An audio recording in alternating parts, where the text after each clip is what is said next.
everybody. Hope you had a good weekend. I did, of course, especially if you happened to join me on Sunday. Lady Boomer and I had a lot of fun on Sunday, and apparently our favorite brunch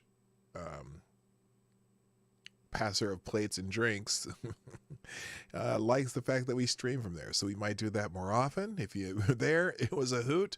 Today, though, I'm just going over what happened since my show Friday. And boy, there's a ton of things to talk about. But I am choosing to talk about what you get to see and maybe what you don't get to see. I'll try to explain that, but I'll do it after the intro. Johnny, play the intro. Ladies and gentlemen, coming to you live from the Lucky Dog studio in a hidden location somewhere in the upper Midwest of the United States of America, it's a brother making his own way, but with all the wrong opinions. Welcome to the Morning Night Live with your host, yours truly, PDawg Knight. Stop the music. Good morning, everybody. Welcome to the Morning Night Live. I'm your host, Marty, also known as Dawg Knight on the internet, and welcome back to the Dawg Knight Channel. It is Monday, the 19th of April, 2021, and I am so glad you are here. Many of you have gotten here early just to play along, and I hope you enjoy the show. Let's get the good mornings out of the way, because I really even though I haven't opened all these tabs, there's a bunch of them, and there's a bunch of stuff I want to show you from the bookmarks that I've been doing, because holy crap, there's just so much going on. So anyway, good morning, Patrice Ripley. Oh wait, it says second. Who was here before you? That's weird. I have you as first. Well, I'm going to give you the bell, and you can tell me who was first, and I'll fix that later. Oh, my God, that was quiet. Let's fix my bell here. Let's try this again. Hey, there it is. All right. Also, good morning, Renee Mayette. Broken word. Damn, no waiting screen. Oh, really? There wasn't? I wonder why that was. Maybe it fixed itself. I don't know. Good morning, Selecta Boy. Yeah, boy. Also, good morning, Mr. Yes. How you doing? Bastard Beast. Good morning. Hello. I got to scroll down a little bit. Evil Clipazine. Nice to see you. Also, good morning, TC. What's up? Good morning, Heroic Nico. Welcome, welcome. Hello, Maddie. Wait a minute. Gotta always have that ready, and Ronan's probably there in the background too. Good morning to Lord Stanhope. Hello, William Stenshever. Nice to see you. I maybe you've been here before, but I haven't seen the name in the chat. Welcome to the show. By the way, if you're here and you're new, hit the subscribe button and click the bell. Just do it now so you don't forget. And if you like what we do, you can hit the like button too. Get that all out of the way. Then you don't have to think about it later when you suddenly got to, I forgot, I'm almost late for work, I got to leave, and then you can't do it. So anyway, good morning, Atheist Icon. Good morning, good morning, Jonathan Peterson. Good morning, Ost San. Good morning to the Devil's Advocate, Advocatus Diaboli. Good morning, Katie Did Skate. Mike Savage, Blarg. Also, good morning to, did I say Lord Stanhope? I think I did. Hello, Sapphire Dragon. Hello, Keenan, Snoopy. Who am I skip there? Also, Jonas Pedersen. Hello. And I think that's the end. He's on the phone with his brother before he fuels the truck. Oh, so you're at the diesel pump, right? Anyway, all right. I do have the cup of reparations coffee. Now, I don't have the Resist Fascism cup, but I should, and because I should have that every day, because that's what I'm selling on the merch there. And we have a new Resist Fascism design that I'm going to debut sometime in the next day or two. I think I'll add it to both my Streamlabs and Teespring stores, which I'll have links for both of those in the description down below, and make sure you can check those out. Good morning, Attack Apaka. Good morning, Sean. And did someone else come by? No, that's it. Just it. Okay. So I wanted to talk a little bit today about, well, what seems to be just a rash of reporting. And now when I say a rash of reporting of events that seem to be happening quite a bit lately. And is it just a coincidence that these events happen to be being reported en masse lately when we have a president who wants to get rid of certain black things, if you know what I mean? And so it's almost as though somebody flipped a switch and said, "Hey, we want to ban some certain utility items that many people have been buying in by the boatload over the last year." And suddenly, all of a sudden, there's this rash of, I know I'm speaking in code, a rash of endings. You know what I'm saying? Hello, Assassin of the Gray. Rash of endings. And it's interesting because as I watch these things happen, there's kind of this trend, okay? The first trend is whenever we have a mass event, well, there's I follow a lot of this on Twitter, right? And there's all this speculation about the melanin dominance of the person who perpetrated the event. Constantly. It's always like everyone's waiting to see if the person who had the event, who perpetrated the event, what their level of melanin is. You know what I'm saying? Because some people are like, oh, it's all these Caucasoids who are shooting up everything. There's always a Caucasoid. And then it turns out to be not a Caucasoid. It turns out to be a heavier than a melanin gifted person. And then all of a sudden you no longer hear about the story anymore, right? You know what I'm saying? It's like the story is huge until we find out that if the person is melanin gifted, then the story kind of disappears. Then if the person is melanin deficient, then we hear about it nonstop. So, for example, we had the story of the other day. The story of the officer, right? The officer killed the melanin gifted person, and although he's only half melanin gifted, he was kind of a little cream in that coffee. And that story is going to go on forever and ever because there's people out protesting and there's this and that. But then, so let me give you the example, because over the last couple of days, there was one of these events in Austin, Texas, and there was one of these events in Kenosha. And there was one of these events, I think it was Indianapolis, at the FedEx guy, right? Now, I'm not sure. There's something weird about the one. Maybe it's because they've been, putting these stories out over and over, and the events are happening in such a unusually quick succession that they're going from one story to the other. But, it seemed like that the Indianapolis story, we're talking about it a few days. Twitter had it up trending and whatnot, and all of a sudden I'd see these two events from this particular weekend, and oh man, they were all over it for about 3 or 4 hours. And then suddenly the stories fall right off the trending line, and it's not. What's weird is I go to the news tab on Twitter right now. So so here we go. Let me show you on my main tab here.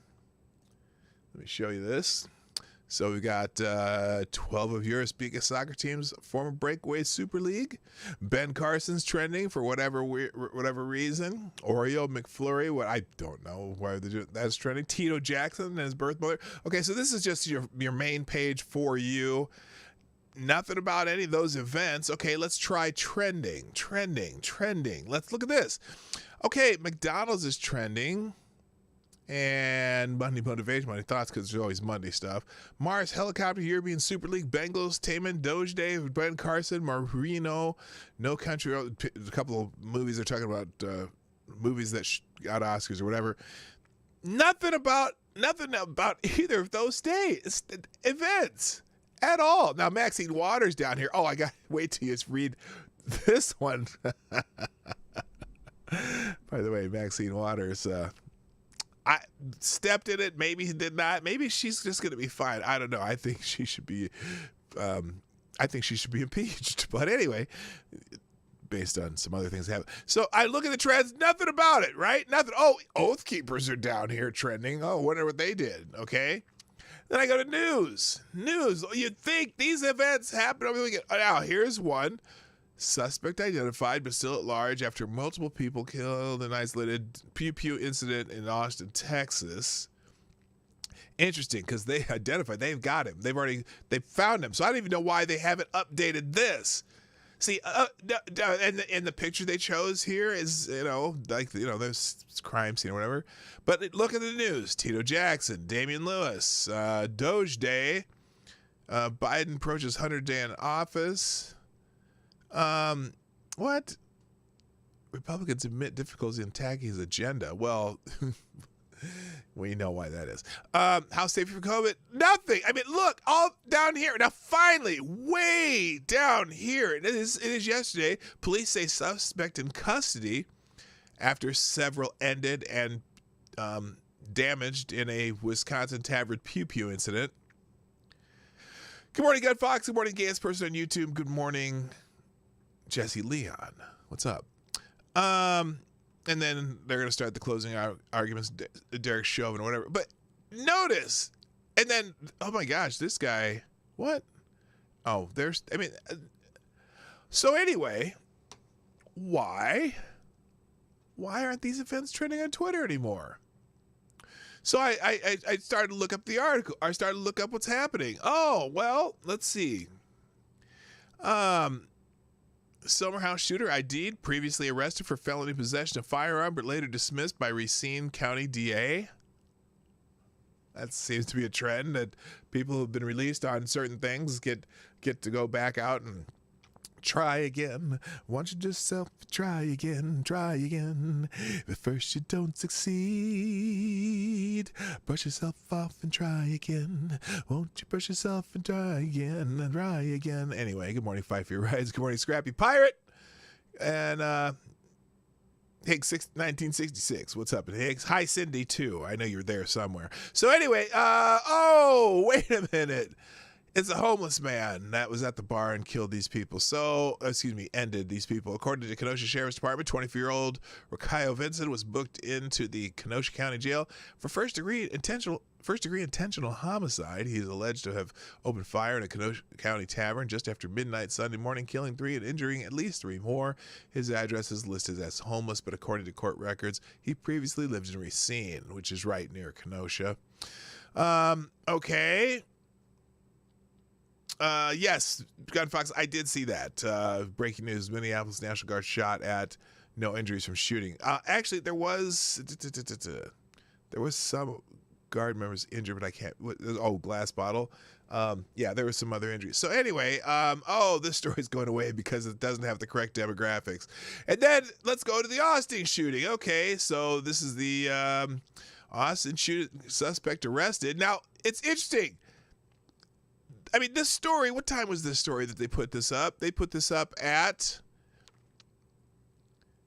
let's see, April 19th. That is this morning at 8:52 a.m. So maybe they just haven't updated the news on Twitter, because this says, oh, no, this is the suspect in custody. Okay, but yeah, no pictures because, but it's not trending. No one's talking about it anymore. And then the Austin one, let's see, authorities have arrested former law officer wanted in the shooting that left 3 people ended and launched a massive manhunt. Stephen Nicholas Broderick, 41, was arrested Monday morning around 7:30 a.m. without incident. Approximately 20 hours after the shooting, Manor police confirmed. They did say Broderick had a pistol at the time of his arrest, but no shots were fired.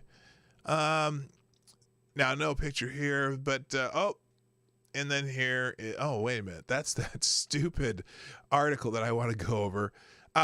Anyway, Broderick is also melanin enhanced, so we're not hearing about it. Now, there's the former officer angle there, though. I just think maybe, someone may protest or something, but, so the melanin enhanced perpetrators of these things get, what do they call it? Ignored. And but the other thing too, so whenever these events happen, there's this trend on Twitter of people who say, they make judgments on what happened. So for example, oops, let me go back here. So you start reading the comments. And let's go through an example of some of the comments here, how people treat this. So this is just the Kenosha shooting, 4 p.m. press release. Person of interest has been located, criminally charged. Now, so we look through let's find the comments. And I'll give you an example. Wow, armed and taken into custody. Must be nice. Now, that's funny because this person is assuming it's a white person in Kenosha, Wisconsin. So I'm sure when she saw the picture, it went like something like this. So all those jails filled with 13% were taken into custody without incident. That's fascinating. And now these people are still assuming the shooter's white. By these comments, you can tell they assume the shooter's white because these are the kinds of comments you get on Twitter whenever one of these events happen. Everyone wants to speculate. And everyone's hoping and praying. Oh my gosh, I hope they're not on my team. That's all people care about. If the shooter or the pew-pewer is on my team or not. So people on the right, people on the left, everyone's like, oh my God, please don't. And it's always like, please don't let it be on my team. Please don't be from my team. Instead of worrying about the fact that people are passed on. Let's see.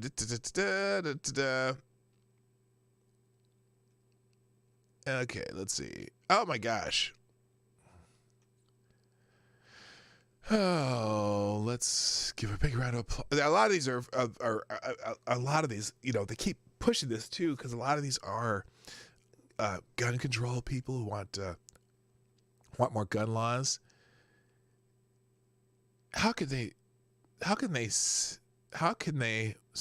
say there's no threat to the community when there are multiple gun shootings a day across the country? We are under constant threat. Multiple drug deals gone bad. Multiple people were targeted. That's why there's no threat to the public. Unless you're one of those people trying to screw over a drug dealer. In that case, run. And the other one. I'm trying to find the racial because these are more recent comments. Oh, here we go. Here's one. I'm glad that it's over for the community. Also, the suspect must not be black. Now, why would you make that assumption? And again, he was black. It was the police description. Black male over 6 feet tall. So that guy had to go.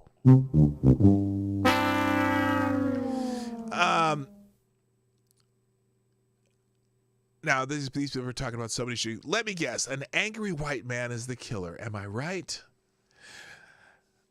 And no, you are not right.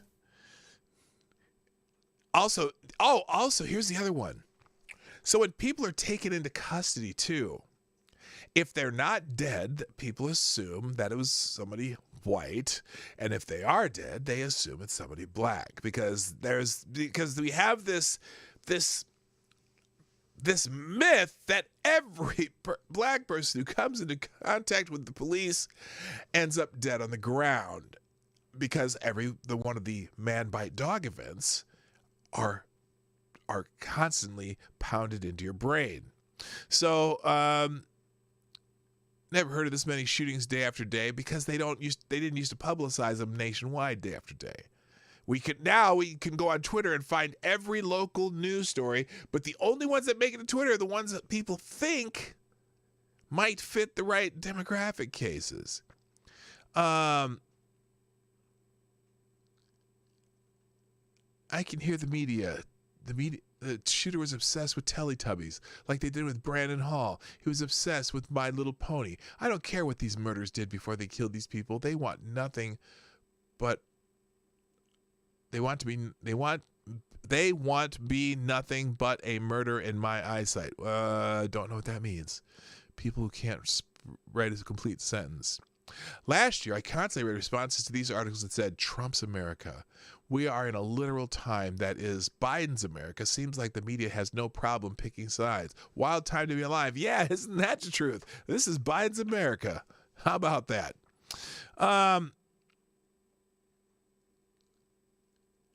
And this is another one. At this point, I'm convinced y'all are just trying to brainwash people into thinking mass shooting is normal. It's more good that goes on in this nation. You're all so quick to broadcast the negative. I'm sick of seeing it. Stop making it trend. This woman is my hero today. Exactly. Right now, again, I got to go back to think about what they were talking about on CNN, or not on CNN, excuse me. They won't tell you it out loud, but what James O'Keefe found out when they talked to that the CNN technical director, who was saying, it's all about ratings and whether it bleeds, it leads, and blah, blah, blah. And the trending on Twitter is the same way, unless it's not about the narrative. So, yeah, and let's see. I don't see his picture. Hope you have the same energy once you do, but you won't. Narrative busted. Yeah. Usually, it's funny because you don't usually see the pictures when they are melanin enhanced. When it's the melanin deficient or melanin, I shouldn't say deficient because that makes you sound like you got something wrong with you if you don't have the melanin kicking in, like the melanin enhanced and melanin gifted. But it doesn't seem like they like to put the melanin enhanced pictures up. So I was surprised that we saw pictures in these two cases. But here's the thing. You could almost always tell I'm trying to keep this delicate. I'm trying to keep YouTube off my back. It's not like if you say certain words, then they give you that yellow sign, and I want the green sign. It's almost as if their heritage comes from a northern, east of the Atlantic Ocean area, you'll always hear the words white suspect. Okay, you'll always hear that. Or if it is a person who has been ended by a person with a badge, you'll always hear the person who's the victim, or a person who is, I shouldn't say, it's not always a victim. Sometimes they're a victim of their own stupidity, but sometimes they are, it varies, but it's pretty rare when it's unjustified. But you'll always know if it's a black suspect or a white officer. You'll always know that. That'll immediate. If they don't tell you in a person with a badge situation the races of the people involved, then you kind of can tell, you can know. And if they won't tell you, Marty, Mr. YouTube will nail you anyway. Give in. Oh, I know. Hello, Jaded Emerald, by the way, and fight for your rights. So in this case, they weren't mentioning anyone's race. So you know that normally you would be able to guess if the shooter was a white male, because they'll always tell you, but they won't tell you if it's a person of enhanced melanin or a southern Western Hemisphere person, except some of that's in the Northern Hemisphere. Anyway, it's fascinating how you can almost just go by what they say and what they don't say to know certain characteristics of the people involved. All right. Let me kind of move on, because this article just floors me. as we're talking about these types of incidents. So this is an NBC decides to put this article out, and I'm calling bullshit right from the beginning. So they have this article. It physically hurts. Black men are mourning for George Floyd and themselves. Really? Are we all? Are we? Now this is with countless killings of black people by police. Countless.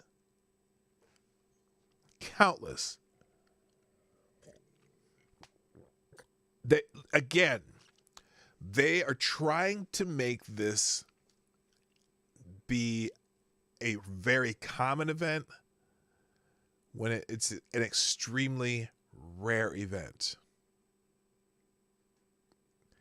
And the only reason we know the events that they publicize, and they only publicize certain events. And it's going to go back to Chris Cuomo and that dumbass, and when I get into the bookmarks, but they make it sound like these are the only events that happen and that they're common, when in fact these are all rare events compared to police interactions, compared to arrests, compared to anything like this. But here we go. With countless killings of black people by police, especially after George Floyd, the Derek Chauvin trial is reopening fresh wounds. Really? No, it's for who? Now, then they go, now tears stream down. This is very, very emotional article, by the way. Hello, Chicago Mike. Tears streamed down Kenneth L. Hardin's face as he watched 61-year-old Charles McMillan weep while testifying in the murder trial connected to George Floyd's death. He couldn't help it. As a black man, Hardin said he felt McMillan's pain. I didn't feel it. I am just watching it and taking it in as, what does this have to do with the actual event that took place?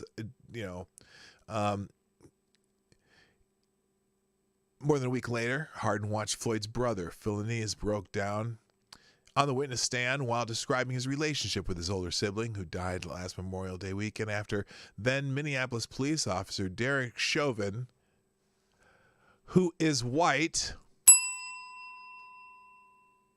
pressed his knee on Floyd's neck for about 9 minutes. Now, why did they put the words "who is white" there? See, you see what I'm saying? They can't help it. Is his race relevant to what happened? Is his race relevant to the fact that George Floyd died? If he had been black, would that have made a difference? If he had, if you know what I'm saying? There's so many of these. There's these events happen where did race have anything to do with the death of George Floyd? Your answer to that question tells me a lot.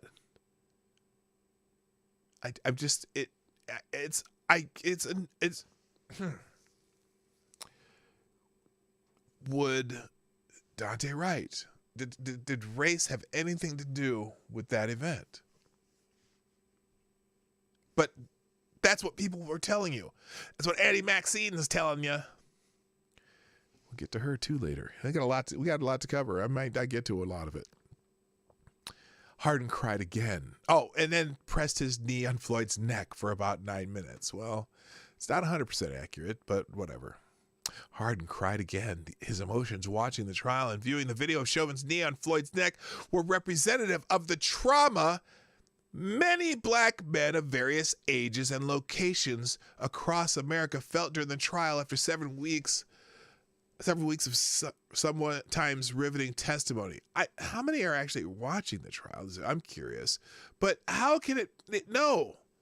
No, I don't represent black men. I am a black man, but I don't represent black men. That person in the article doesn't represent black men. None of the other black men I know or don't know represent black men, because we're all individuals and have different reactions to a lot of things. Of course, they did say many, so okay, they did not say they. So that kind of means not all.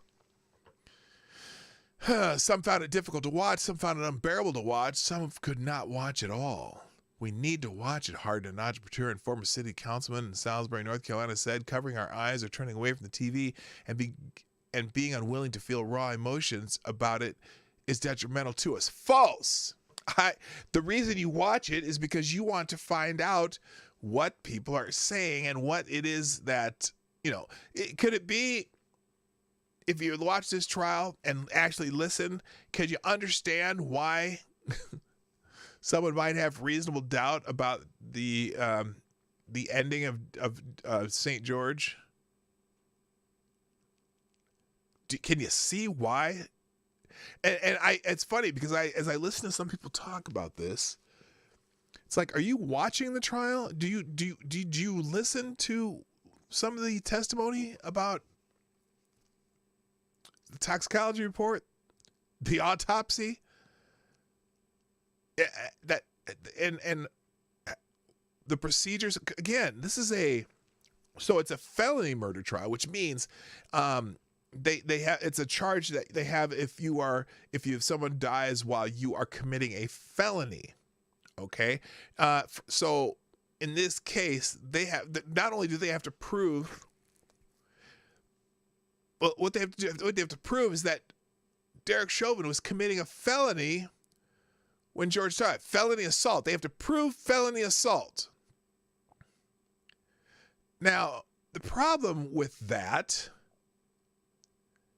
is whether or not Derek Chauvin was assaulting George Floyd, or if he was doing procedures as he learned them. Even if he had done them poorly, are these the procedures he is doing? Is this a felony assault? Is George Floyd on the ground and being restrained because of something Derek Chauvin decided to do that is completely out of the realm of police work? That, if it was completely out of the realm of police work, maybe that could be considered felony assault. But as I've said many times, it's George Floyd dying under the weight of Derek Chauvin, to me, looks like lack of situational awareness. Not realize, and obviously being distracted by the crowd around them yelling at him. I don't know how you can call that felony assault. A felony assault is an intentional assault. Okay?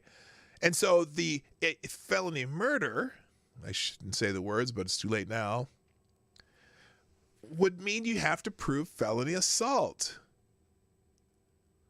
Well,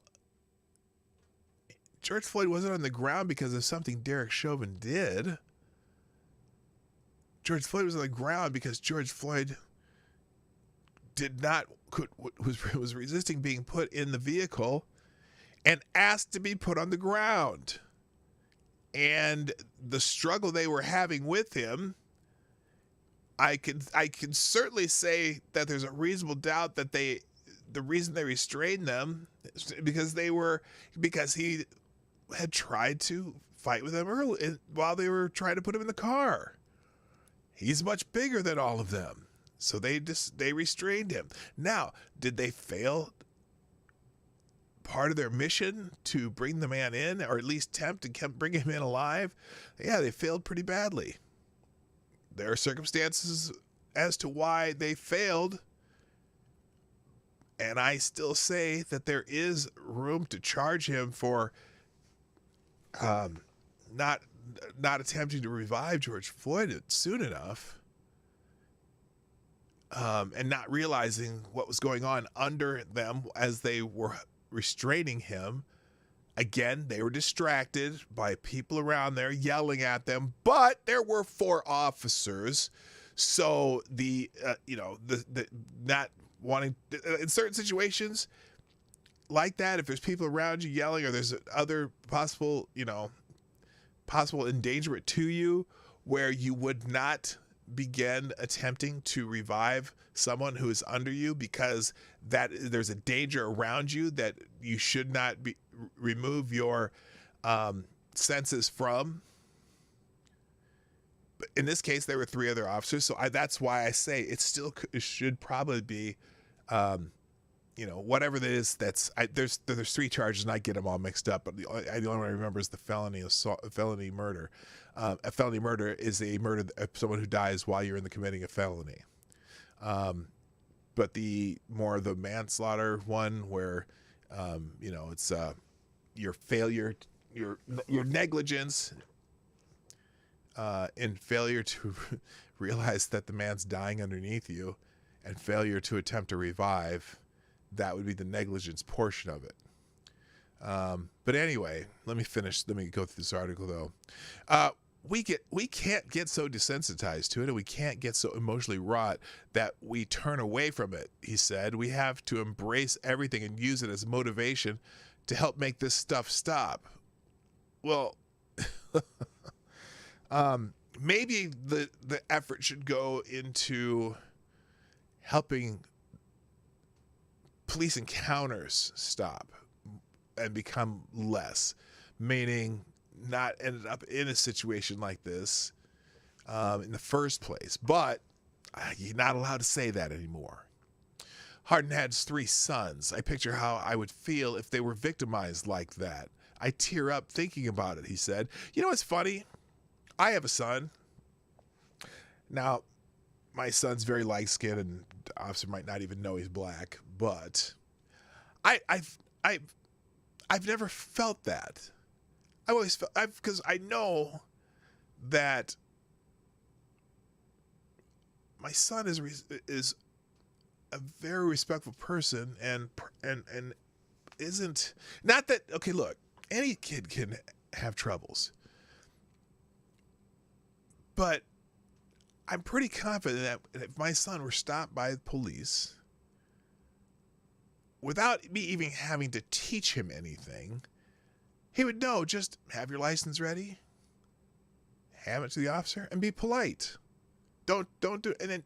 And fortunately, my son has no felonies filling warrants out for his arrest that I know of. I wouldn't know why he would, but it's not. I can't even picture that happening. Now, I can understand where some people are saying, oh my God, they're killing black men every day. All the police are doing this, that. I'd be more worried about him being caught up in a bad situation that didn't involve the police, where it might get killed. I'm more worried about that by where he lives in our metro, especially right now with all this crap going on. I'm more worried about that. I'm not worried about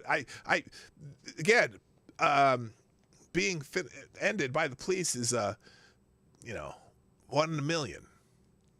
Very low odds. Very low odds. In fact, such low odds, there's a whole lot more black men arrested without incident than there are anywhere near the ones that are killed. But you would think that every time there's a police encounter, by just watching what happens on the news, that every time this happens, that someone's going to be ended. It's not how it is. It's like, if you went out, let's say, for example, because the man type bites dog events are unique, and they get televised every time, right? So if, let's say, for example, every time they caught a person crossing the border that somehow came here from another land that's not in the Western Hemisphere, that happened to be on known terrorist watch, right? And let's say it happened 4 times a year, for example. And now, granted, there's probably, this is more examples, but let's say it happened 4 times a year. And the only time that you heard news about someone coming across the border illegally, the only time you heard about it was when one of these, terrorists from another land that's not from the Western Hemisphere comes across the border. You heard about it. Then oh my gosh, we found this person coming across the border. Oh my gosh, 3 months later, we found this guy coming across the border. He's from somewhere else, Middle East or wherever. Oh my gosh, there's some guy coming across the border. He's from Chechnya. Oh my gosh, there's some guy coming from the border. He's from, Afghanistan. He's from the Taliban. Oh my gosh. So every time you heard about someone coming across the border, they were from somewhere in the Middle East or in, whatever. Would you have an idea that maybe everyone's who's coming across the border would be from there and not from Southern Hemisphere or the Western Hemisphere and South of the United States? You would think every single one of them was from the Middle East, even though that wouldn't even be close to the case. And that's what we're getting with this. It's like we're constantly being bombarded. We have activists too. We have the grievance groups out there saying that, you know what? This is all there is. Black lives matter, right? Black lives matter. But wait a minute. Black lives matter. I mean, you're talking about the 2 or 3 police killings, or even 7, 8, 10 unarmed police killings a year when 7,000 other black men have been killed this year in their own neighborhoods by people who look like them. More than, literally half of all victims of pew events or murders, whatever, look like them. All murders, like half of all murders, the victims are black. But we talk about 7 or 8 constantly. We talked about one from 2015 constantly. We bring up the kid in Cleveland or wherever the hell he was constantly. Or we talk about Trayvon Martin constantly from 7 years ago. Or we talk about, or now we're talking about George Floyd. Now we're talking about Derek Chauvin. We're talking about 0.1% of all the people who come to their demise before it's time. With melanin enhanced, I should even say. So, and does an article like this that I'm reading right now, is this supposed to make you feel better? Or is it supposed to make you more scared of the police? Because I gotta tell you, Daunte Wright, as he's being arrested, right? Daunte Wright, was he fearing for his life when he fled? Now, if he was, probably because he's being told that police are going to kill you. Or if he wasn't, well, he ends up a statistic by an officer who, for whatever reason, had no idea what she was doing. I'll finish this article. A black man in so much pain that he cries or admits to crying, whether it's because of another black man testifying in tears or the video of Chauvin's knee embedded on Floyd's neck, speaks to the deep agony and trauma that characterizes their lives, according to Alduin Tart, a psychologist in Atlanta. It's not just George Floyd losing his life. It's the symbolism that as a black man at any point in time, you can be pulled over and there's nothing you can do to save your life. Tart said, that reality can be very emotional. Is that the reality, though? That's not the reality. Thank you, Rod Line. First sponsor of the day, and Rod Line. You are the new Streamlabs Superstar Donor of the Day. Thank you very much for the 223. It is very cynical, but at 2 a.m., where would you rather be dropped off? South side of Chicago or near a squad car south side of Chicago or near a squad car parked in the street?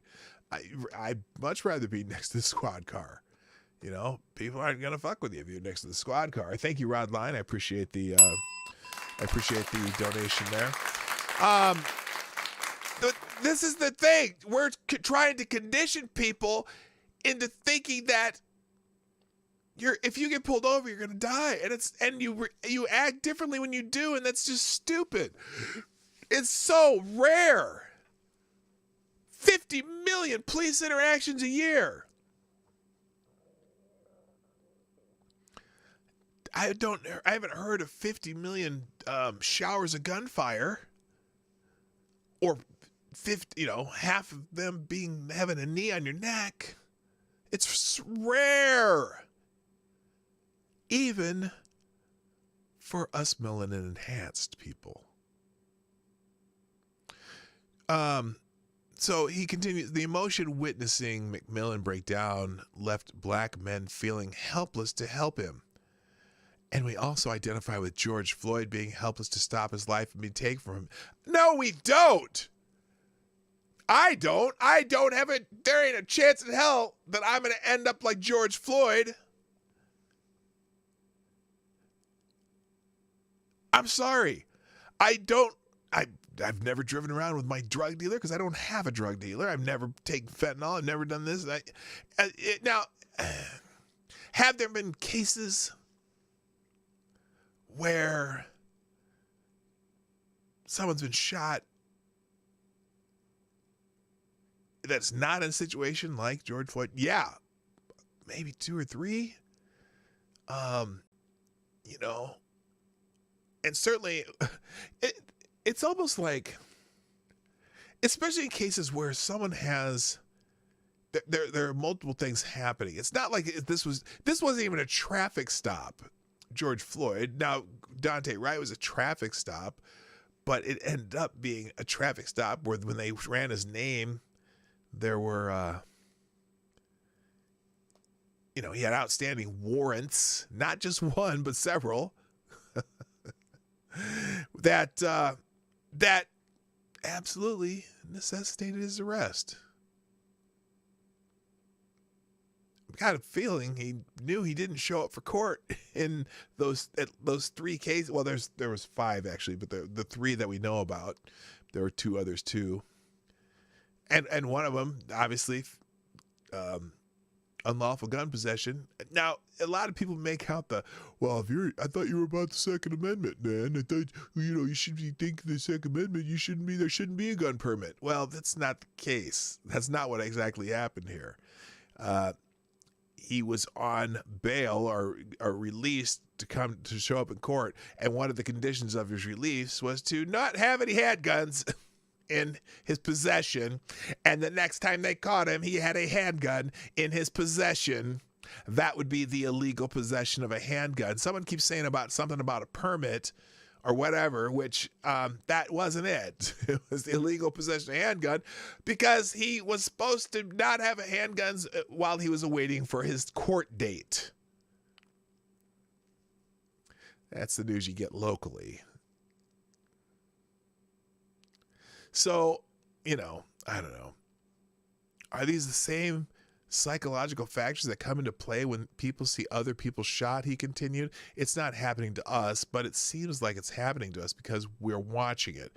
Well, yeah, because they sure love to show this stuff, don't they? They sure love to show the racial strife. These news networks love the BLM protests. They love what shit that turns into riots. Although they don't want you to call it a riot anymore because, they just don't want to. They don't want to hear that shit. Tart, who said he has intentionally tried to avoid viewing the trial and the video, said black men's fears are further heightened by the fact, let's see what this fact is, that Floyd's death played out on the street with people watching. No one watching this happen in the crowd could do nothing to stop it, he said. So it was like a public lynching. You motherfuckers.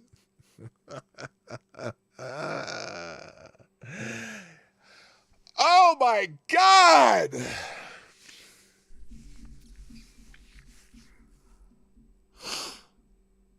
It was like a public lynching.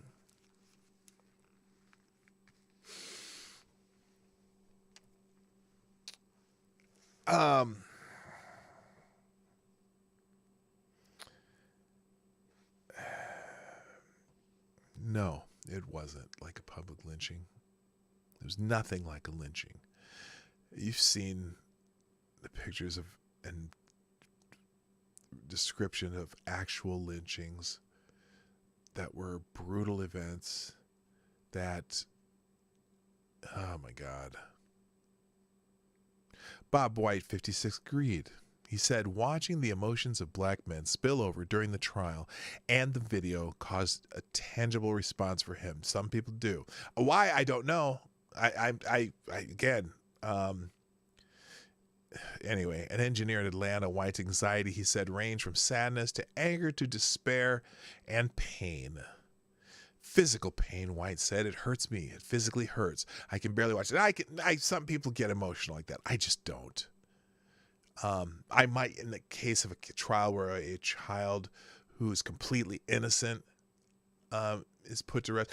If they would have had this much attention, what was that girl Sequoia, that in Atlanta, that they got killed when they tried to drive into a parking lot and they were shot at?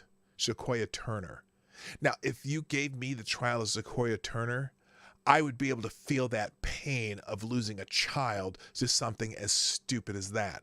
In this case, as I watch this case and I learn more about the details, because the only details we had from the beginning of this case was a 9-minute video that gave you zero context of how they ended up on the ground, how any of this came to be. Just the 9 minutes on the ground. That's all you saw, and it's all you saw for weeks until we started seeing body cam footage, until we got an autopsy, until everything else. So everyone judged this before there were any details, and that's the other problem. When I say we're seeing a lot of this stuff reported, but what are you seeing when it's first reported, or you first see the video on TV or on YouTube or Twitter or whatever, the viral video? The viral video very rarely gives you the full context of what happened. And so we have trial by viral video before we ever get the facts. And that's why I constantly say 48 hours, 3 to 5 days on any viral video where it's a somewhat traumatic event, because we don't have the details. We don't have the details of that Toledo kid, Adam Toledo or whatever the hell his name is in Chicago. We didn't have the details right away. Interesting, in Dante Wright's case, we did get the video right away, and at least it dispelled the myth that they just shot him for an air freshener. We got the details early, and they tried to get ahead of the viralness of what happened. That's why we got the body cam footage, which showed that this knucklehead, who not the knucklehead who should not be dead right now, but he is, certainly was the cause, or one of the causes, of his own demise by acting like an idiot. Is it okay to call him an idiot? because he's an idiot.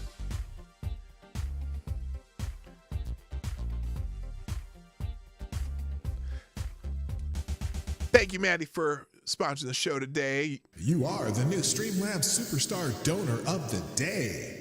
Maddie says, you are seeing what they want you to see. Keep emotions high and a court of public opinion that lynches by color and not facts. Ding! Oops. What the hell's going on? That's exactly right. Again, we're trial by viral video, which you can see a tiny fraction of what's really going on. Hello, Thomas Cleaver. You get to see a tiny... Oh, Zablé. I just noticed you were here, T. Did Dante die? Should Dante have died? No, but he fucked up too. Yeah. I mean, the idea that he was just this innocent young thing and they keep calling him a teenager. He's 20 years old. He's not a teenager. Oh, when your child dies, or fucking Chris Cuomo, we'll get to him. But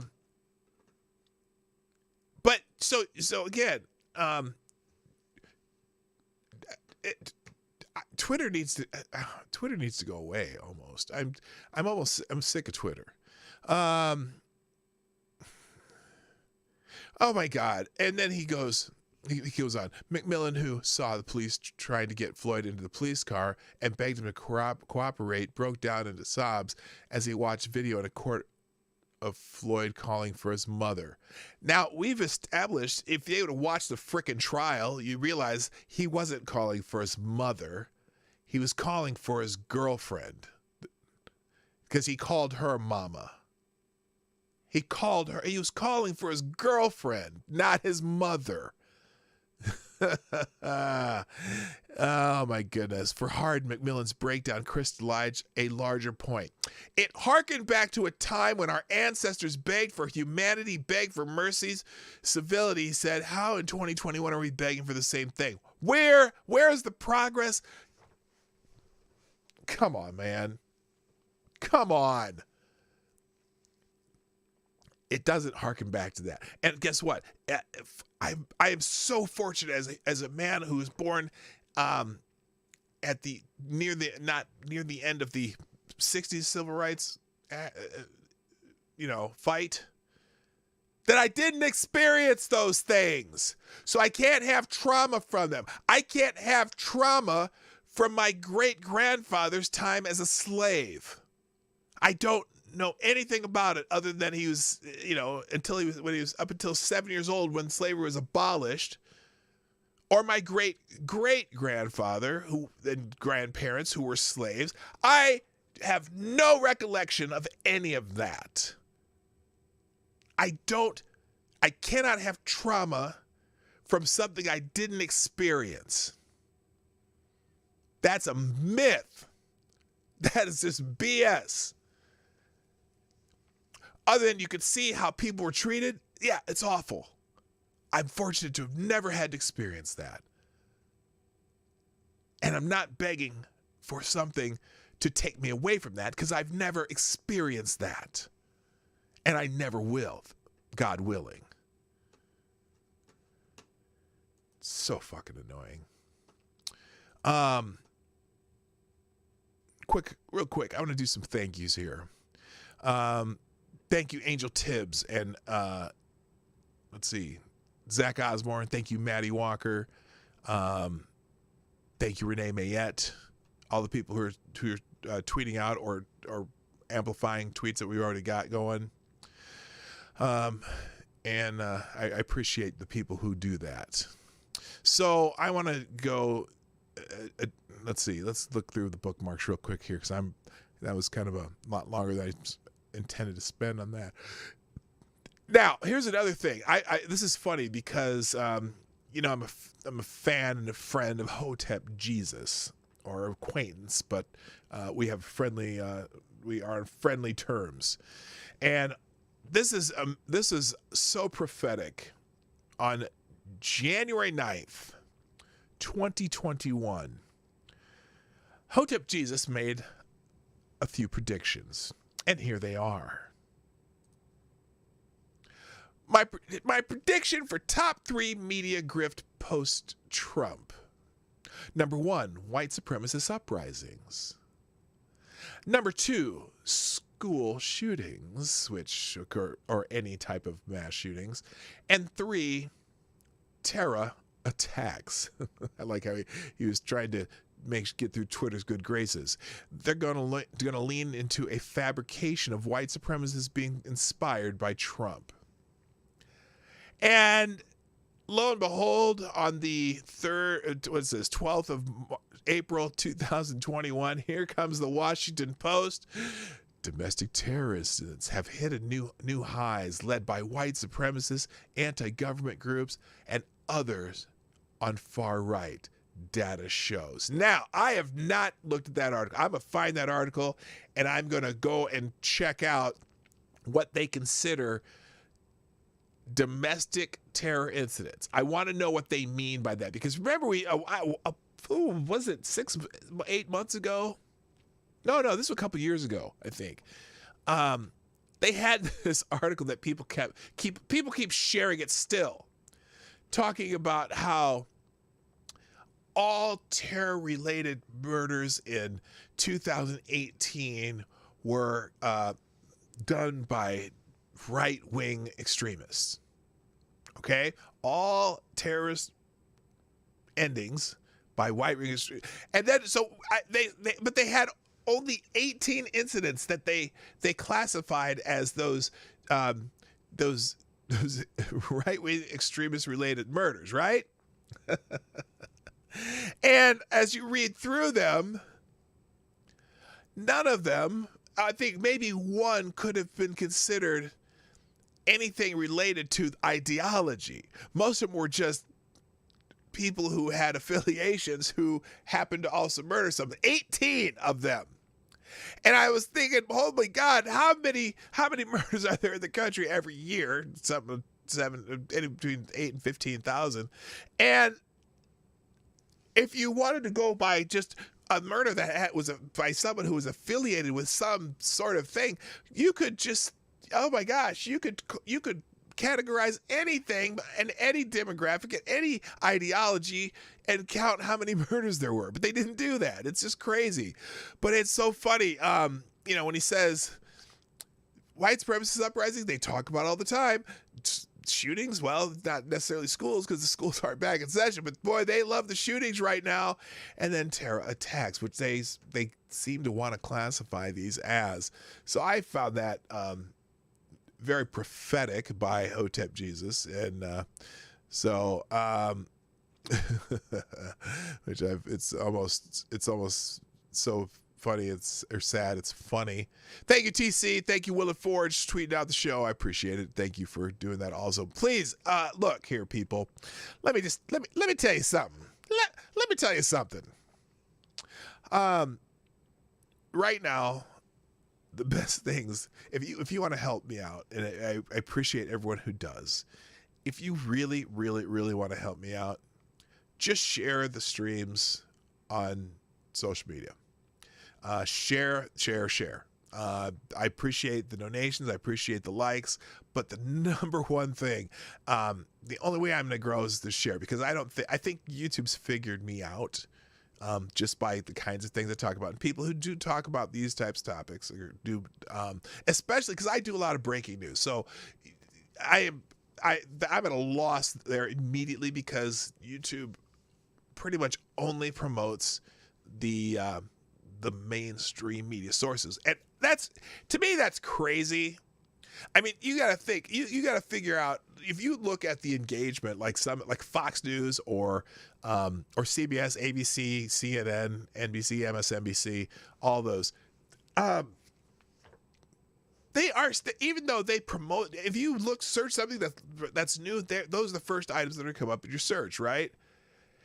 And they still don't get the views or engagement that, say, Tim Pool or David Pakman. I don't like David Pakman, but he gets plenty of engagement. Or Philip DeFranco, or like Tim Pool's streams average 45,000 people viewing his streams every night. Or Mark Dice, or any of these people who have a large followings, the Hodge twins, Steven Crowder, they crush the media without it. But part of it is that they've built this loyal following, right? But people like me who are kind of new into this, and I've been doing this a couple of years on the regular. But if you're talking about if you're talking a lot about current topics, YouTube just doesn't want you promoted. They just don't. They don't want any more people like me. So it helps so much that when you guys share the streams, and I know that a lot of you do it just on the regular basis. I would hope that most of you would do that, and and invite someone to see what we're doing here. Okay, I appreciate that. So, all right, let's move on because I've babbled about that enough. What else do I got in the bookmarks here? Let's see. Oh my God, did you all see this nonsense? So this guy's he's a reporter. Oh shoot. Jason Nguyen, Emmy-nominated investigative reporter at ABC4 Utah in Salt Lake City, host of Nguyen Winning Dogs and podcast, yada, yada, yada. So this douche nozzle, it was first reported in The Guardian, but these people are out there. A Utah paramedic donated to the defense fund of Kyle Rittenhouse. It was reported in The Guardian this morning. Rittenhouse is accused of killing 2 protesters in Kenosha, Wisconsin.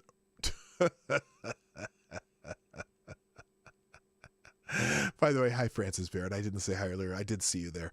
I tried to get the paramedics side of things. See the story tonight at 10 p.m. on ABC Utah. Now, I haven't watched the story yet, but this asshat... So a paramedic in Utah donated $10. You heard that right. $10 to Kyle Rittenhouse's defense fund. And this asshole, I'm swearing now, this asshole decides to track him down, go to his house, and put him on blast. Now, not necessarily put him on blast. I'm just trying to get the story. Put him on blast for a $10 donation for someone's legal defense fund. Does anyone here think that there was some journalistic reason to do this? To go find him at his house and tell his name. Now I'm curious if this showed up on ABC Utah's site. So here's ABC Utah, and I'm gonna just scroll down. Let's see if they promoted this story on ABC Utah. TikTok users are saying, okay, TikTok story. New study found Utah cities among the least diverse.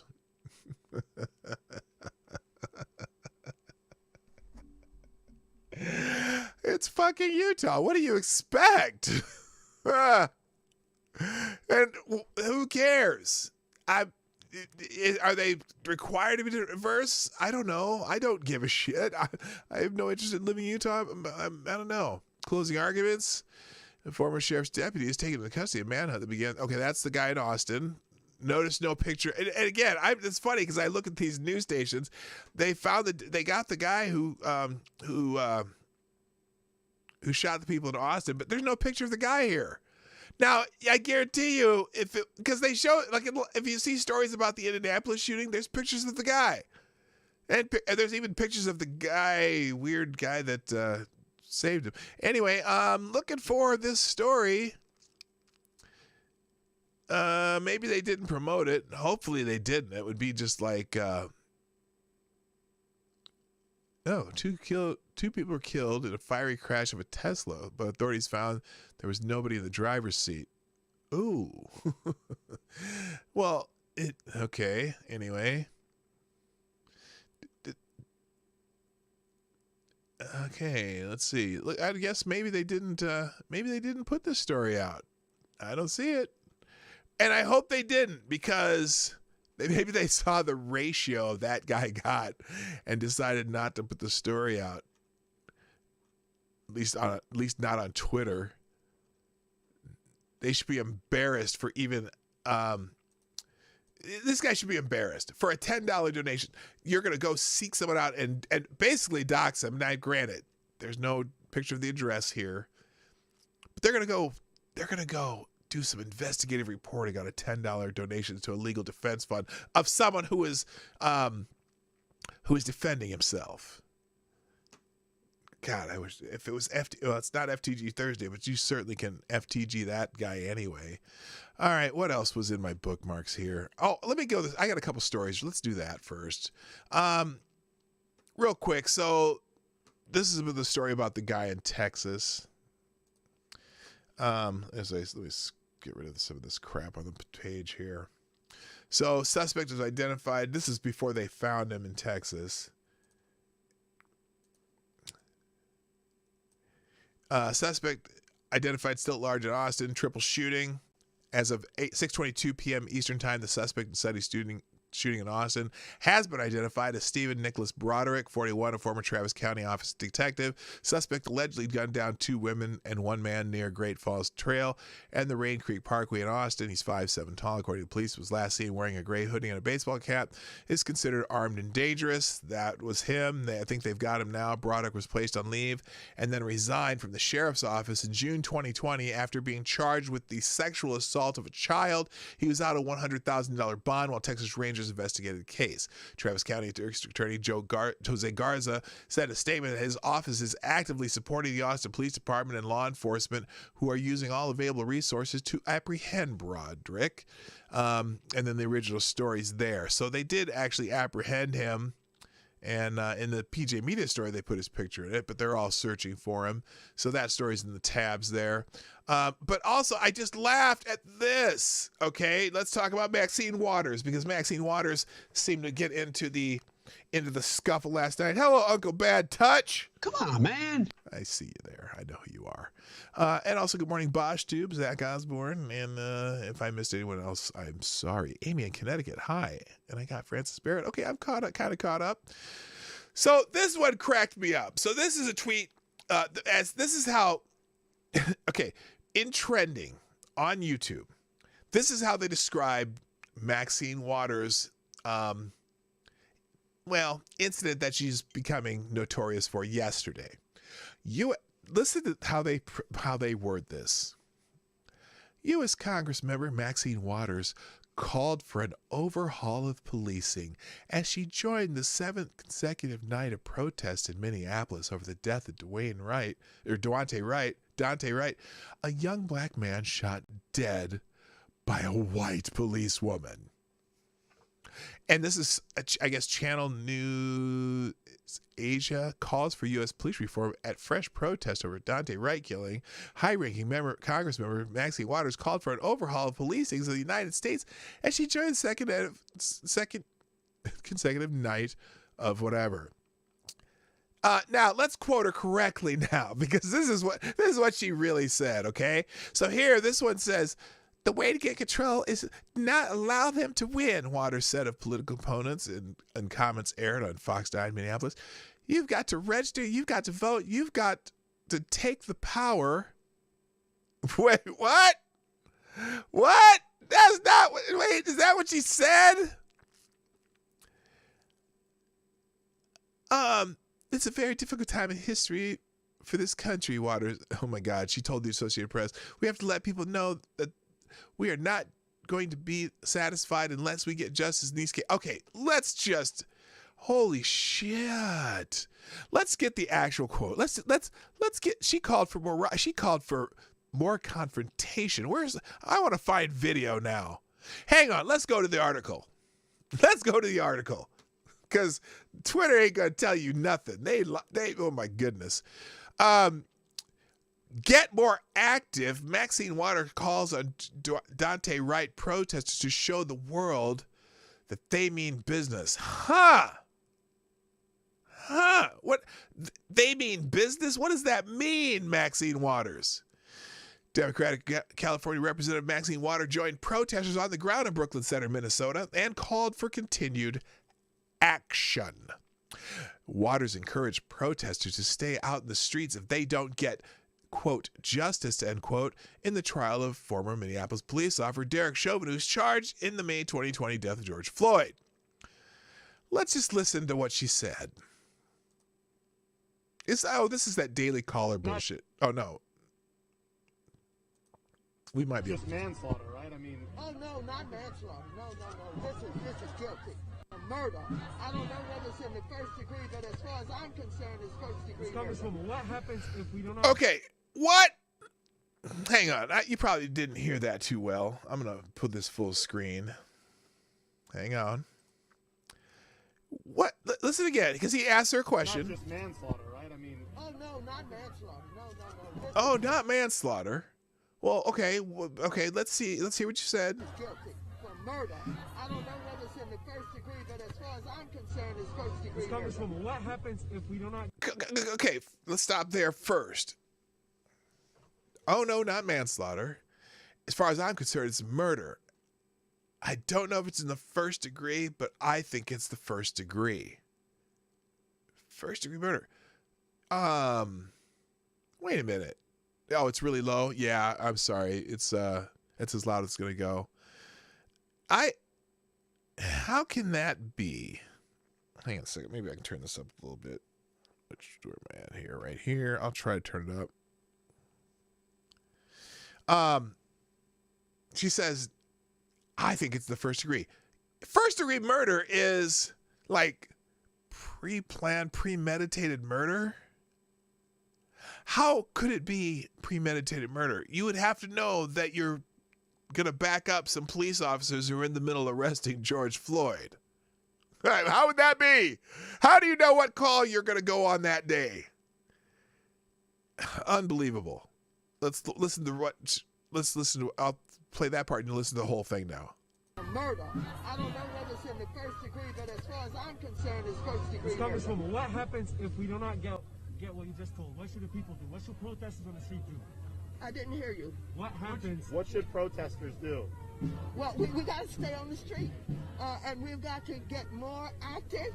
We've got to get more confrontational. We've got to make sure. More confrontational. Maybe she doesn't realize there's people throwing frozen water bottles and soup cans and rocks and bricks at police officers. Who do you get more confrontational with, Auntie Maxine?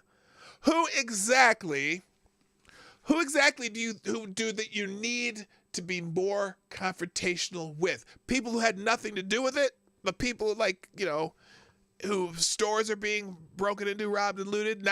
That's not the protesters necessarily doing that, but it's the opportunists among the protesters that are doing that. Who are you getting more confrontational with? More confrontation with the police? Good Lord. They know that we mean business. So get more confrontational so that they know we mean business. Who are they? Are you just telling people? What are you telling people? Are you telling them to cause more damage? I don't know. Water said she felt like she needed to attend the protest to show the family of Dante Wright that someone was listening to them, adding her promise to continue to speak truth to power. Bitch, you are power. What do you mean speak truth to power? You are the chairman of the Finance Committee in the United States Congress. You are a congresswoman for over 30 years. You are power. In the majority. In the United States Congress. Now, she followed this up with some other BS. How long is this video? Hold on a second. This is a 2-minute video. Let's see what she says in this video. It might be a little bit easier to hear. Let's see if we can hear this one a little better. This is a very difficult time in the history of this country. Despite the fact that we know that people of color have been killed too often, unarmed young men, in particular black. Okay, let's just stop right there.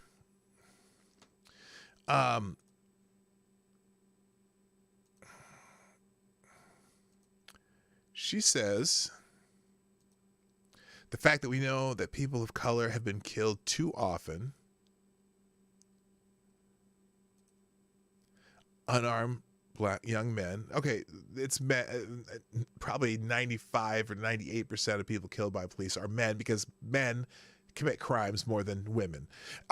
So I mean, so it's like, should men be out here protesting that not enough women are killed by police, or that too many men are killed by police and not enough women?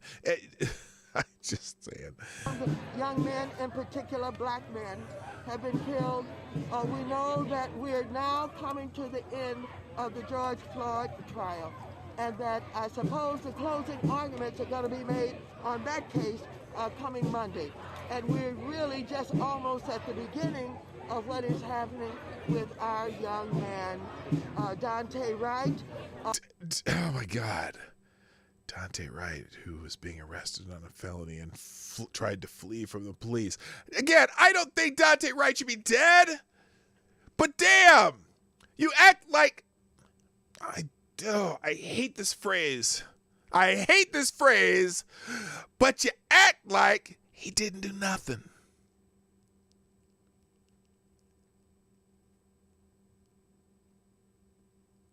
Did he contribute to a situation where he could be killed at all? Did he contribute to that at all?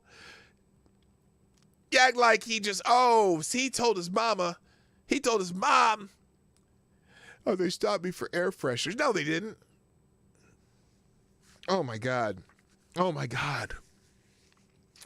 And look, normally I don't care what people did in their past, unless it connects to what's happening in this case. And all the people who said, they just shot him at a traffic stop. They didn't know that he had done anything in the past. He had warrants for his arrest that came up when they ran his name. There were people literally saying, well, they just made up those warrants after they killed him so they could say that they had a good reason to be trying to arrest him. No! That's not how it works. Good Lord. No. Oh, yeah, I'm sure some judge just said, oh, shit, this kid got killed. Let me write a backdated warrant for his arrest so it doesn't look so bad, and get it out by the morning so that, when they look it up, it's already there. Yeah, they called the judge in the middle of the night. He said, oh, judge, we accidentally shot a guy. Can you put out a warrant that's backdated as fast as you can so that we can say that we had a warrant for his arrest? I don't think so. That's the only reason his past is relevant. That's why he was being arrested. Our young man Daunte Wright. Who? I'm not related to that fool.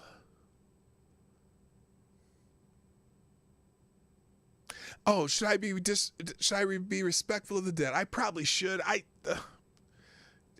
God. Tragic life. What happened that you end up having a life like this, Daunte? That you're no longer there for your son, Daunte? I mean, they obviously let you out on the other charges previously, as long as you just show up for your damn trial, for your damn hearing, and you don't show up, so you get warrants. That's why it's relevant. God, Lord. Our man, he ain't mine. I ain't got nothing to do with Daunte Wright. Do I feel bad for his family? Yes. And do I feel bad for a community who thinks that this is something that happens all the time?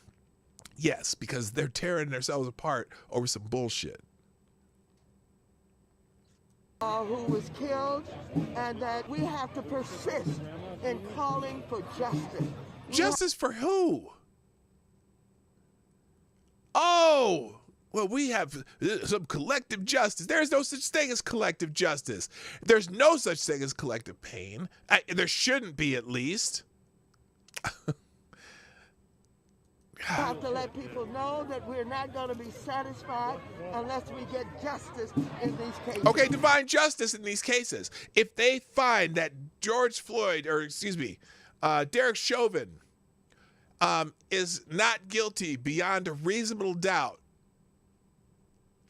is that justice in this case? That seems like justice beyond a reasonable doubt. Beyond a reasonable doubt.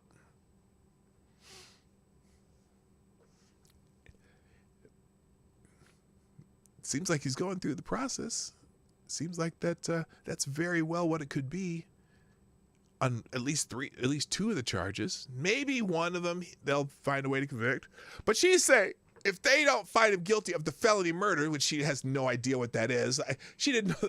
How long you been in Congress? 30 years, and you haven't learned the difference between first-degree murder and maybe a felony murder? Did you bother looking it up before you went to Minnesota even? I've known. I had to look it up. I didn't know what it meant, so I had to read and find out what it meant. How do you not know what that means? And so I just could not sleep. I could not rest. I bet you slept like a baby until you got it, and even now, I bet you sleep like a baby, Maxine. Right now, you're doing the grievance grifter thing. You're out there getting attention by being out, and I'm so care about these people. When your district have you ever spoken up about a murder in your district? I bet you haven't. At least not publicly, not on TV. Woo, you got yourself in front of the cameras here, though. You are so special, Auntie Maxine. I could not be satisfied without coming here to let the family know, and the friends know, and the people of this community know, and all those who have organized for justice know that I stand with you. This is about me. This is me making sure you know that I stand with you.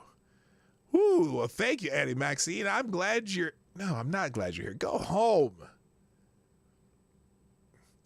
How many more? How many more what? How many... Stop. No good cops in a racist system. I stand... Oh, it's a racist system. Oh, which one of these people died because they are black? What they're promoting here is that these people go out and they just gonna find, I need to kill a brother today. Spelled with an N and ending with an R. That's what they think. They think that the police actively come out and say, I'm gonna go kill a brother today.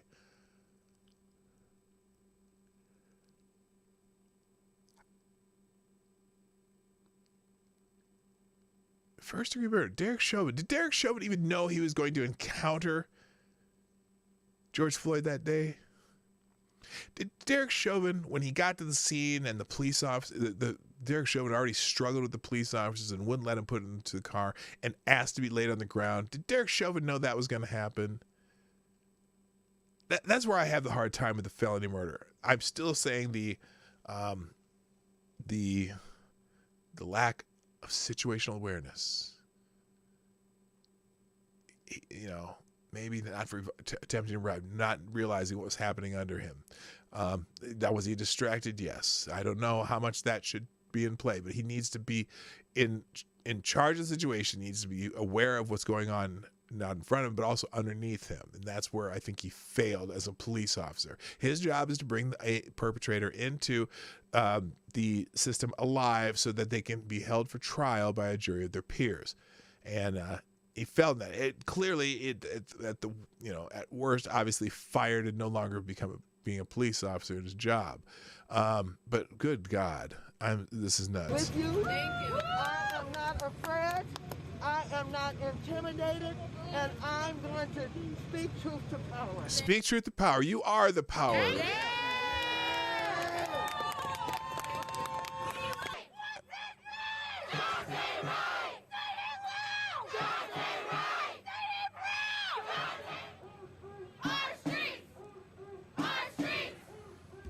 Anyway, what's his name? Y'all act. Anyone here think that? Does anyone think he? Anyone think he was killed because he is black? I know it's hard, but I know most of you agree with a lot of the stuff I say. That's why you come here.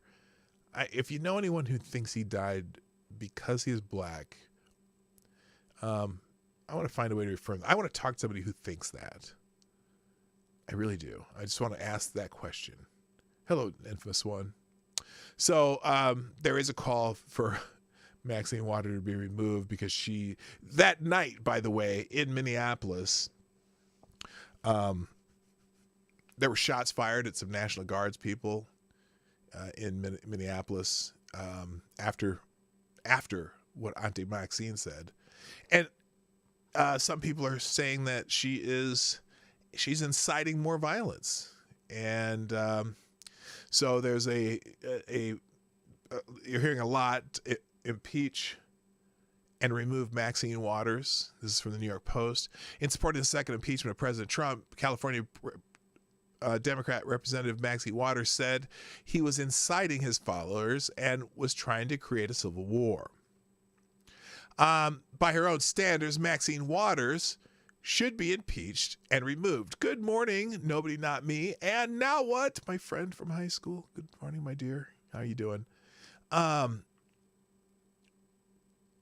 Sunday in Minnesota, Waters breaking the law by violating the curfew. She's a congressman because she didn't agree with it. Yes, Maxine.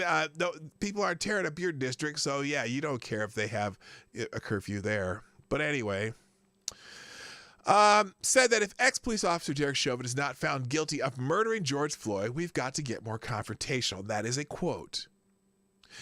There's been rioting, looting, graffiti. What did Waters mean by more confrontational? In Portland, they set fire to an Apple store. They're trying to take over government buildings. This isn't the first time Waters has incited her supporters. In 2018, she told them to harass Trump administration officials. Let's make sure we show up wherever they show up. And if you see anybody from that cabinet in a restaurant, in a department store, in a gasoline station, you get out and create a crowd. You push back on them and you tell them they're not welcome anymore, anywhere, she said. Of course, she's not around to see the results. After pouring fuel on the fire in Minnesota, she encouraged everyone to keep protesting, though she herself would not be. Maxine Waters is trying to create a civil war, and her irresponsible rhetoric is inciting violence. House Speaker Nancy Pelosi should strip her of her committee assignments and move for a vote to remove Waters from office. But that ain't happening. Although, what's-her-face, these strange one, MTG, what's her name? Has proposed, is putting in a bill today to have Maxine Waters removed from her office. It's going to go nowhere. Marjorie something Taylor. MTG. Marjorie Taylor Greene. Why can't I think of her name? Anyway. But now, Maxine Waters has a lawsuit, right, against President Trump. Did you hear about that? Well, I think she may have a problem now that she's become an active participant in some, I guess, sort of shenanigans. And now, this from the American Thinker, genius Maxine Waters just made herself a great defense witness in her lawsuit against Trump. By traveling across state lines... Sounds like Kyle Rittenhouse. By traveling across state lines to incite the mob in Brooklyn Center, Minnesota, Maxine Waters has opened the door on her possible expulsion from Congress, as Andrea Whitberg notes today. But she may have shot herself in the other foot when it comes to a lawsuit she and other Democrats have filed against former President Trump over the January 6th Capitol incursion, according to Jonathan Turley. Quote, Waters insists that Trump telling his supporters to go to the Capitol to make their voice heard and, quote, fight, end quote, for their votes was actual criminal incitement. Conversely, Waters was speaking after multiple nights of rioting and looting and telling protesters to stay on the streets and get even more confrontational after the curfew. Waters is now guaranteed that she could be called as a witness by Trump in his own defense against her own lawsuit. Waters' most recent words could well be cited in the ongoing litigation over the January 6th riot on Capitol Hill. As I have previously discussed, this is Jonathan Turley, the lawsuit by House members and the NAACP may prove a colossal mistake. It is one of a number of lawsuits, including one filed by Representative Eric Swalwell.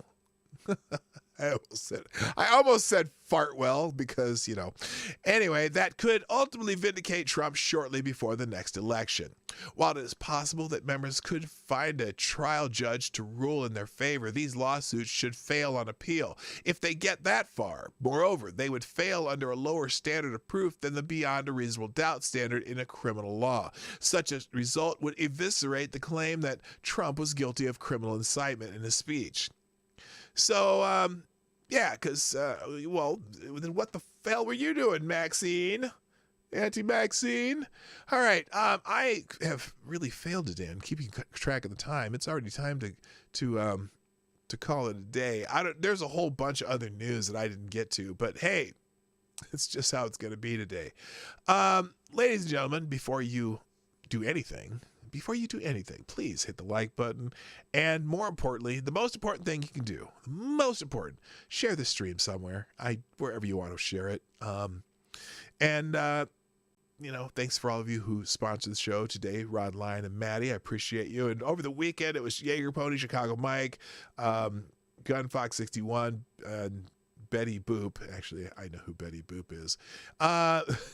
Thanks for watching. We're here Monday through Friday, 10 o'clock Eastern, 9 o'clock Central, 1500 GMT for our friends in the other lands that are not the United States of America. Thank you so much for watching. Like, share, subscribe, click the bell, and leave a comment if you're watching on replay, or even if you're not, you can throw a comment down below. And remember, after the show, while the outro is going, I will put links to every news article I read or talked about today in the in the description right down there. Also, get your Resist Fascism cups. I have the new design coming out over the next couple days. It's been designed by Scrappy Pirate. Thank you so much again, Scrappy Pirate. The new design, and I'll have to figure out what I'm going to put it on. We'll have new cups, shirts, hats, bumper stickers also. I want to do a sticker. Then we'll see what they have available on Teespring. I think Teespring has stickers because I want to be able to put one on my car. Resist Fascism. Anyway, thanks again, folks. That's it for today. I got to go. My name is PDawgKnight, and I'm out of here. Bye-bye. Hey, this is PDawgKnight, and thanks for watching today on the PDawgKnight channel. If you have an observation or remark you'd like to make about this video or my channel, I absolutely welcome you to write it in the comment section down below. I really look forward to hearing from you. And before you go, if you like what you saw but you're not already subscribed, please make sure you hit the subscribe button and definitely click that bell that pops up afterwards so you'll be notified when I post new videos or when we go live. I broadcast my live show, The Morning Night Live, Monday through Friday at 10 o'clock Eastern, 9 o'clock Central. A special thank you to all the supporters of this channel who share our videos on social media and who make donations through Streamlabs, YouTube, Venmo, and Cashapp, which are all linked in the description down below. Thanks again, and until next time, I'm PDawgKnight, and I'm out of here.